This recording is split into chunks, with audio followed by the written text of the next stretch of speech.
Gusmik itu hanyut terbawa arus dan santri tersebut pun panik karena tidak dapat menemukan Gusmik. Santri itu berlari menuju ke kediaman ayah Gusmik.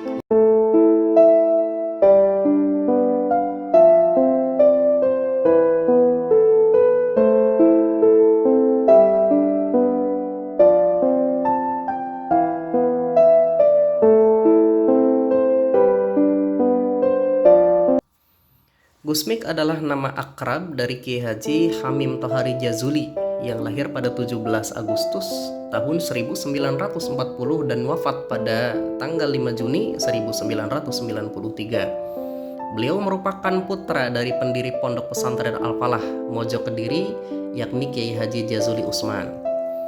Ia merupakan salah satu tokoh ulama, Nahdlatul Ulama dan pejuang Islam yang masyhur. Tingkat pengetahuan agama dan sikap sopan santun yang dimiliki oleh Gusmik diakui tidak hanya oleh kalangan ulama, namun juga masyarakat biasa. Hingga kini sosok inspiratif ini masih memiliki posisi yang kuat di kalangan masyarakat Islam Indonesia secara umum dan para ulama NU secara khususnya. Baik, sahabat kisah, bagaimanakah perjalanan dakwah Gusmik yang dikenal sebagai kiai yang nyeleneh katanya yang berkaromah ini? Mengutip buku Hikayat Ulama Nusantara, banyak ulama yang percaya bahwa Gusmik sudah memiliki karomah kewalian sejak ia berada di dalam kandungan. Salah satunya adalah Kiai Haji Mubashir Mungdir yang kelak akan menjadi sahabat sekaligus guru Gusmik. Selain itu, Kiai Haji Jazuli atau ayahanda dari Gusmik juga telah mengenali tanda-tanda kewalian tersebut sejak ia masih kecil. Hal ini diungkapkannya jadi saat beliau akan wafat dan disampaikan kepada keluarga dan kiai di sekitarnya pada saat itu bahwa anaknya tersebut memiliki tanda-tanda kewalian. Sejak kecil, Gusmik tumbuh sebagai anak yang pendiam. Ia lebih senang pergi ke pasar untuk melihat para pedagang dari pagi hingga mereka tutup. Beliau juga sangat senang memerhatikan para pemancing di belakang pesantren. Nah, ini yang sangat luar biasa. Konon para pemancing juga selalu senang saat Gusmik datang. Mereka percaya ikan-ikan itu akan berdatangan saat Gusmik hadir di pemancingan tersebut. Subhanallah. Lalu karomah lain dari Gusmik adalah saat ia pergi dengan salah seorang santri ke sungai. Ia santri bapaknya Kemudian beliau hanyut.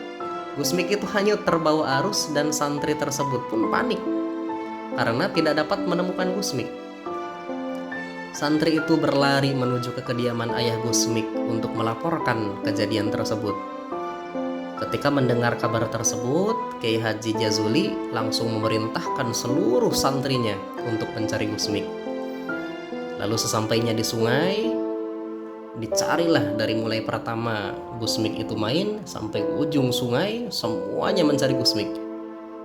Lalu mereka menemukan Gusmik sedang duduk di tepi sungai dengan kondisi yang kering. Jadi tidak tampak sedikit pun bahwa dia telah tenggelam. Hal ini membuat para santri keheranan dan bertanya, "Kamu dari mana aja, Gus? Kami khawatir semuanya. Katanya kamu tenggelam. Kok kamu bajunya nggak ada yang basah?" Ucap salah satu santri. Lalu Gusmik pun menjawab, "Saya tadi dibawa oleh Nabi Khidir alaihissalam." Subhanallah. Gusmik kecil mengatakan bahwa saya tadi dibawa oleh Nabi Khidir alaihissalam. Itu sangat-sangat luar biasa. Waktu itu Gusmik belum tahu Nabi Khidir itu siapa, dan anak kecil itu jarang yang namanya berbohong.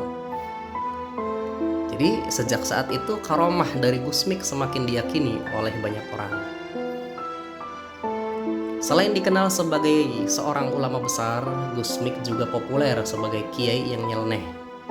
Beliau lebih menyukai dakwah di kerumunan orang yang melakukan maksiat dibandingkan dengan menjadi kiai yang tinggal di kawasan pesantren. Kalau misalkan sekarang itu dilanjutkan oleh Gus Miftah yang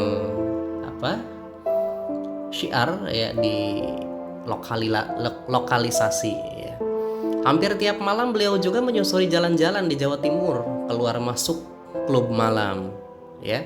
Bahkan ia berbaur dengan tukang beca, pedagang kopi di pinggir jalan, hanya untuk memberikan nasihat agama. Ajaran beliau yang terkenal adalah suluk jalan terabas ya, atau pemikiran jalan pintas.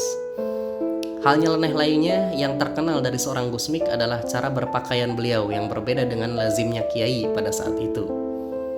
Beliau selalu mengenakan celana jeans, kaos oblong, dan kacamata hitam saat melakukan syiar dari jalan ke jalan. Nah, ini yang menarik. Konon kacamata hitam yang dikenakan Gusmik itu digunakan untuk menutupi air matanya yang selalu keluar saat beliau melihat orang yang jauh dari ajaran agama. Masya Allah, ya itulah karakter waliullah ya, peduli dengan orang lain dibandingkan peduli dengan diri sendiri. Hal ini menunjukkan bahwa Gusmik adalah seorang tokoh agama yang berhati sangat lembut. Itu juga yang menyebabkan ia banyak dikagumi dan dihormati oleh masyarakat, meskipun melakukan syiar agama dengan cara yang nyeleneh tadi. Tidak lantas mengurangi penghormatan masyarakat kepada beliau dikarenakan keilmuan dan kemuliaan sikap beliau sesama manusia.